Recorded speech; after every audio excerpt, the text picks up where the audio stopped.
buenas tardes, amigas y amigos de Brújula Internacional. Siempre está ahora el recorrido por los escenarios internacionales con el choque de las imágenes y la fuerza de las palabras.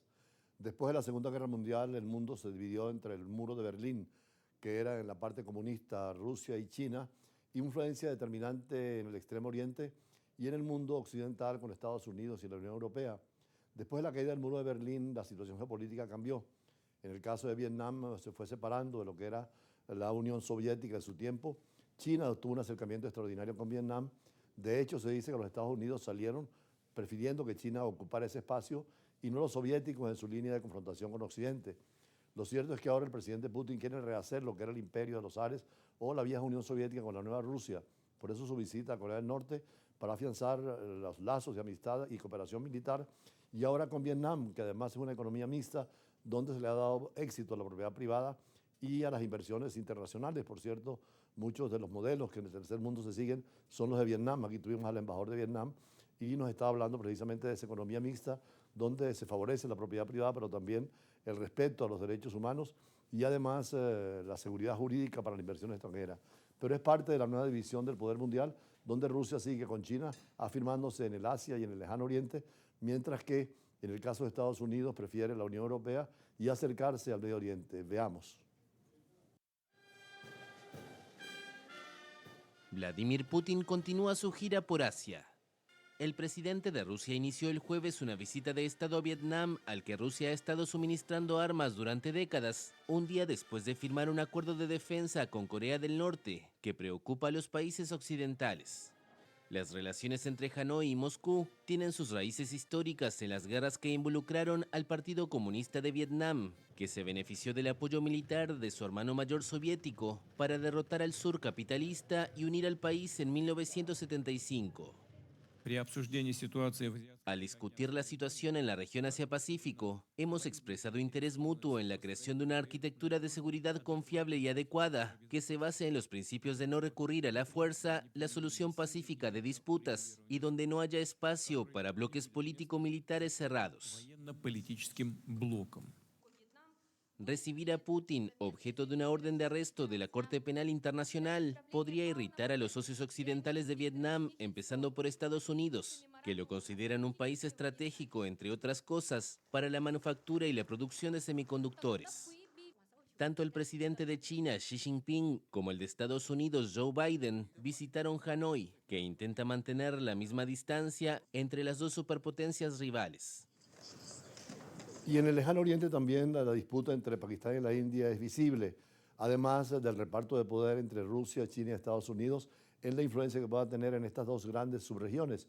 De hecho, India y Pakistán tienen armas nucleares que crean un problema gravísimo en esa región del mundo, donde hoy en día el comercio y la economía están floreciendo y donde precisamente están muchos los estrechos que dificultan el tránsito de las mercancías y además la inestabilidad política. Por eso era importante seguir de cerca las elecciones en la India, donde el presidente surafricano Cyril Ramaphosa, reelegido para un segundo mandato, juramentó el cargo durante una ceremonia en la sede del Parlamento de ese país, que por cierto es el más importante democracia en el mundo, ya es la población más importante después de China y junto a los grandes crecimientos demográficos del planeta.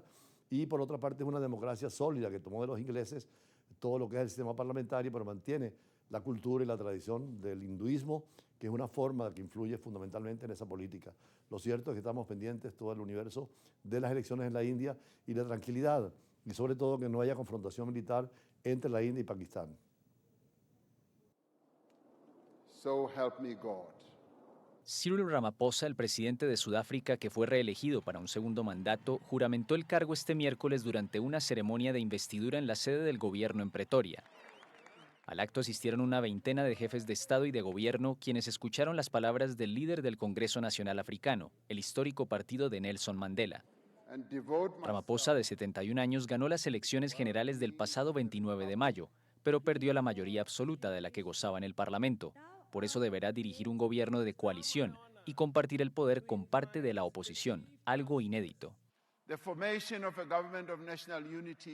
La formación de un gobierno de unidad nacional es un momento profundamente significativo. Es el comienzo de una nueva era. En un contexto de creciente pobreza, un paro endémico y varios casos de corrupción, El ANC solo obtuvo 159 escaños de los 400 que componen el Parlamento.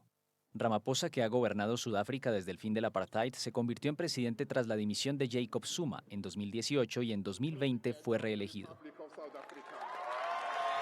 Estas elecciones en Sudáfrica también afirman lo que es la democracia en el continente africano. Decíamos que así como en América Latina está Argentina, México y Brasil como grandes potencias subregionales, en el Asia está India y Pakistán, pero en el África están Nigeria y Sudáfrica. Por eso las elecciones de Sudáfrica son tan importantes, además del gesto de continuar la política de Nelson Mandela, que logró salir del imperialismo británico dentro de un criterio de unidad nacional y fortaleciendo la democracia en ese país. Así que tanto en Asia, con las grandes potencias que tienen enfrentamientos, como en África, con estas grandes potencias subregionales, es importante que la democracia siga teniendo validez. Y en cuanto a la democracia, a la europea, hay dos tipos de democracias europeas: republicanas, con sistemas ya sean de primer ministro o de presidente, o en el caso de algunas monarquías constitucionales, como es la de Inglaterra y también la de España. Por cierto, hacemos una nota para profundizar un poco sobre el editorial de Felipe VI, al celebrar 10 años de estar en el reino y dentro de una vida ejemplar, él y Leticia, frente a los escándalos y la mala administración de su padre, y además dentro del criterio de ser el equilibrio frente a tesis tan radicales como las de los países autonómicos o independentistas y de los problemas sociales y económicos, pero siempre afirmando la unidad de la Unión Europea y fiel al mandato de la integración de los 27 países, donde España es factor fundamental. Después iremos con las conferencias y con los diálogos de siempre, con invitados especiales en el campo del derecho y las relaciones internacionales.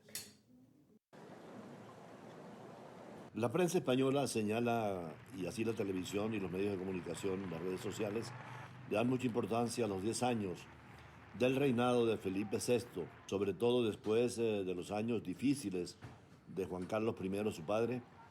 Durante este tiempo la familia real se ha encogido y los reyes hacen grandes esfuerzos para que no vean hacia el pasado sino al futuro, y en este caso la princesa Leonor fue el centro de atención.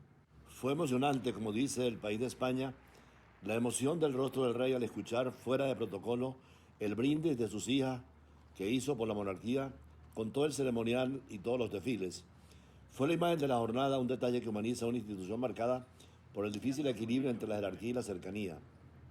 Los gestos de complicidad familiar en el banquete y el balcón del Palacio Real actuaron como bálsamo de la fuerte tensión que ha vivido la familia, pero dándole una nueva función a la monarquía de seriedad, de respeto y de aceptación.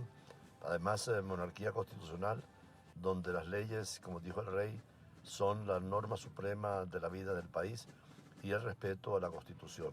Los sistemas de gobierno en el mundo se clasifican en repúblicas y en monarquías, y las monarquías en constitucionales y absolutas. En el caso de España, como en Inglaterra, son monarquías constitucionales apegadas a la ley, mientras que en las repúblicas hay democracias y dictaduras. En el caso de España, el sistema es monárquico, pero en Francia es republicano, aunque en Francia el primer ministro es elegido por el Parlamento y el pueblo elige al presidente. Son formas de Estado y formas de gobierno. Algunos son federales, como el caso de Alemania o Italia, y otros son unitarios, como el caso de Portugal. Lo importante es que la democracia funcione y en el caso de la monarquía que respete las leyes. Y en este aniversario del rey de España se ha comprometido en esa dirección. Los sistemas de gobierno pueden purificarse en función de la representación y de la participación popular. Por eso en Suiza es un régimen que ni es presidencialista ni es parlamentario, sino que se elige solo el presidente una vez por un año y 7 veces por un periodo distintos. Por eso vimos en la reciente cumbre a la presidenta de Suiza, en la reunión de Suiza sobre la paz en Ucrania y Rusia, dirigir la reunión.